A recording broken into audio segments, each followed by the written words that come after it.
بابەت پاراستنی ژینگە ئەوە پەیوەندی بە کەلتور و دابوونەریتەوە هەیە. پێویستە ئەوە لە پەروەردە و لە قوتابخانەکان فێری منداڵەکان بکرێت بۆی ئەو جیلەکە گەورە بوو فێری پاراستنی ژینگە بی. و ئێستا پێویستە هەروەها لە کڵانەکانی ڕاگەیاندن و ڕۆژنامەکانەوە خەڵک هۆشیار بکرێتەوە لە بۆ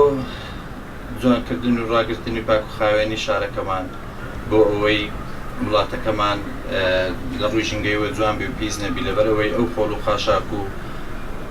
کە فڕێ دەدرێتن هەم لە سەیرانگاکان لەسەر شەقامەکان لە بۆنەوەکانی داهاتوومان تووشی نەخۆشی و سەدان گیرروگرفتی تەندروستی دەبن. پاراستنا ژینگە پاراستنا ژیانێ ئەرکێ سەرشانێ مەهمیایە ئەرکێکە ڕەوشتی و ئەخلاقیە ئەرکێکی بەرزە لازمە هەمیەی ژینگە و ژیانە خۆ پارێزین پیسبوونێ و ینی ژینگە ینی ژیان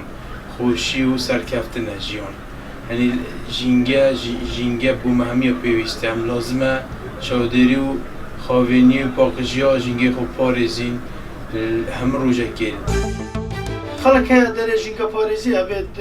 حکوومەت دەست بەکار بی نەخێر تۆی هاوڵاتی ئەبێت دەست بەکار بی